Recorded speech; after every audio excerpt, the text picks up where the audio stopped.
আপনি তারেক রহমান সাহেবের আজকে যে প্রেস কনফারেন্স, সেখান থেকে আপনার জন্য মূল টেক অ্যাওয়ে কি, মূল বার্তাটা উনি আসলে দেশের মানুষকে, সারা বিশ্বকে কি দিতে চেয়েছেন?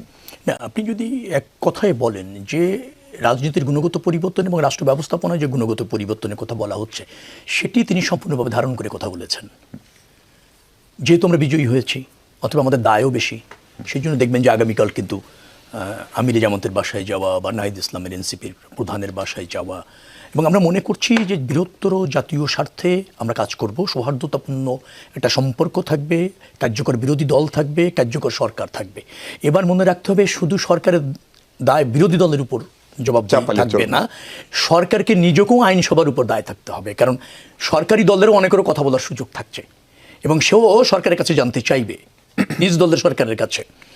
যার ফলে আমাদের রাষ্ট্রের তিনটি বিভাগ, ধরেন নির্বাহী বিভাগ, আইন বিভাগ, বিচার বিভাগ, তিনটি স্বতন্ত্রভাবে ফাংশন করছে। কারণ আইন বিভাগের কাজ হবে সরকার ঠিকমতো ফাংশন করছে কিনা সরকারকে জবাবদিহিতার মধ্যে রাখা। নির্বাহী বিভাগ এবং আইন বিভাগ আবার বিচার বিভাগের কাছে ওই দুই বিভাগ সঠিকভাবে ফাংশন করছে কিনা তারও একটা কিন্তু অবজারভেশনের মধ্যে থাকে। আর জনগণ তো আছেই, যেহেতু গ্রহণযোগ্য নির্বাচনের সার্বজনীন পথ আমরা নিশ্চিত করেছি যে 5 বছর শেষে ক্ষমতায় ছেড়ে আপনাকে নির্বাচন করতে হবে। যার ফলে জনগণের ক্ষমতায়ন যখন হচ্ছে নিশ্চিতভাবে, তখন কিন্তু রাজনৈতিক দলগুলি, সরকারি দল, বিরোধী দল, উভয় কিন্তু যথা উপযুক্ত ফাংশন করার প্রয়োজন রয়েছে।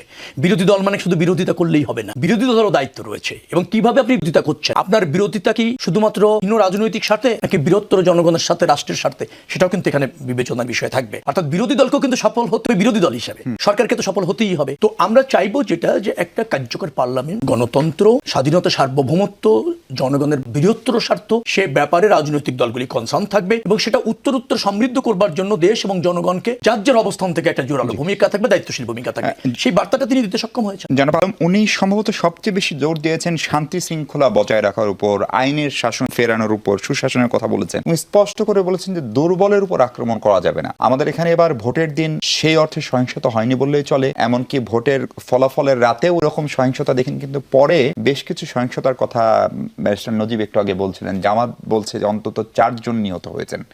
ফলে আমি যদি ধরে নিই যারা নিহত হয়েছেন তারা রাজনৈতিকভাবে কম ভোট পেয়েছেন, বা তারা দুর্বল, বা তারা ধরেন মানে ধর্মীয়ভাবে মূল কি বলে ইসলাম ধর্মের অনুসারী না, অথবা তারা নারী, অথবা তারা পাহাড়ের মানুষ, দুর্বলের উপর আক্রমণ হবে না। তারেক রহমানের যে বার্তা উনি আন্তর্জাতিক গণমাধ্যম বা সারা পৃথিবীকে দিলেন, এবং তার বিপরীতে ডক্টর নজিব যে পরিসংখ্যান দিচ্ছেন অন্তত 4 জন নিহতের ঘটনা, আপনি সংখ্যা অনুপাত তুলনা করলে এটাকে কম প্রমাণ করতে পারবেন, এবং এটা যে কোনো সময়ের চাইতে কম খারাপ। কিন্তু একটি মৃত্যু কি প্রত্যাশিত? এবং এখানে বিএনপির কাছে মানুষের যে পাহাড় সম প্রত্যাশা, সেইটা খানিকটা মানে আপনার হতাশায় পরিণত হতে পারে কিনা? না, একটা মৃত্যু কাম্য নয়, কোনো সংঘাতই কাম্য, কিন্তু সব সংঘাতকে রাজনৈতিকভাবে বিবেচনা করাটাও একটা অন্য ব্যাপার। কারণ এত বড় একটা নির্বাচন হয়ে যাওয়ার পর যে সংঘাতগুলি বিচ্ছিন্নভাবে হয়েছে, প্রার্থী সমর্থক অথবা বংশগত অথবা আধিপত্য বিস্তার, এটা একটা জিনিস আছে অনাকাঙ্ক্ষিত।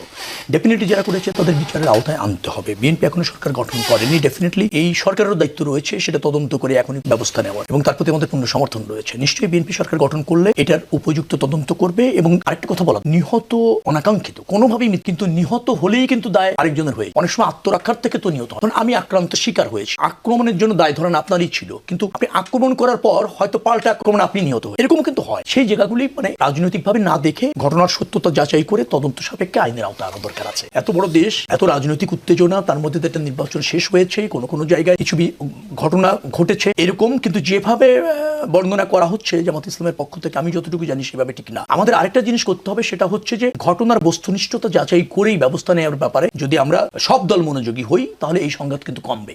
কিন্তু আমরা যদি আবার রাজনৈতিকভাবে খালি দায় চাপানোর চেষ্টা করি যে আমরা নিহত হয়েছি দায় অন্য দলের, অথবা অমক নিহত হয়েছে দায় অন্য দলের, তখন কিন্তু বিচারের বাণী নিবৃত্তে কাঁদে। আমি সেই জায়গায় যেতে চাইছি। শেখ আলম, জামাতের পক্ষ থেকে 30টি আসনে পুনঃ ফলাফল গণনা দাবি করে সেই 30 আসনের বিজয়ী প্রার্থীকে শপথ না পড়ানোর জন্য নির্বাচন কমিশন বরাবর একটি দাবি জানানো হয়েছে। নির্বাচন কমিশন যদি এটাকে আমলে নেয়, তাহলে ইলেকশন কমিশনের যে আপনার শুনানি বা যারা এই সেমি কোয়াসি জুডিশিয়াল বডি, তাদের কাছে প্রেরণ করতে পারে। ফলে 30টা আসনের ভোট গণনায় কি আসলেও কোনো সংকট ছিল? আমি তা মনে করছি না। ভোট গ্রহণ না, শুধু ভোট গ্রহণ প্রক্রিয়া, গণনা প্রক্রিয়া, ফলাফল প্রক্রিয়া স্বচ্ছভাবে হয়েছে বিধায় আমার জানা এবং আমার দেখা। আমি নিজে যদি নির্বাচন করেছি, 36টা কেন্দ্রে আমি গিয়েছি, সেখানে গণনার সময় আমি উপস্থিত থেকে দেখেছি সব প্রার্থী তার রেজাল্ট শিটে সই করেছে এজেন্টরা, এবং সেখানে নিরপেক্ষভাবে গণনা হয়েছে। যেহেতু হাড্ডাহাড্ডি কয়েকটা লড়াই হয়েছে, উত্তেজনা থাকে, মনে করা হয় যে আমি ডিপ্রাইভ হলেও হতে পারি, বা গণনার মাধ্যমে যদি 2-3 হাজার ভোট বাড়ানো যায় কিনা, এরকম একটা শঙ্কা থাকে। কিন্তু এপিএফ দেখেছেন, জামাত ইসলামের প্রধান কিন্তু গতকালকে বলেছে তিনি ফলাফল মেনে নিয়েছেন, নির্বাচন ভালো হয়েছে এবং এটা একটা ভালো নির্বাচন। নির্বাচন, অভিনন্দনও জানা হয়েছে বিজয়ী দলকে, তারপর আবার এখানে যা ওই যে বললাম আমরা কিন্তু বেরিয়ে আসতে চাই কালচার থেকে, কিন্তু আবার ওখানে একটু থেকে যাচ্ছি।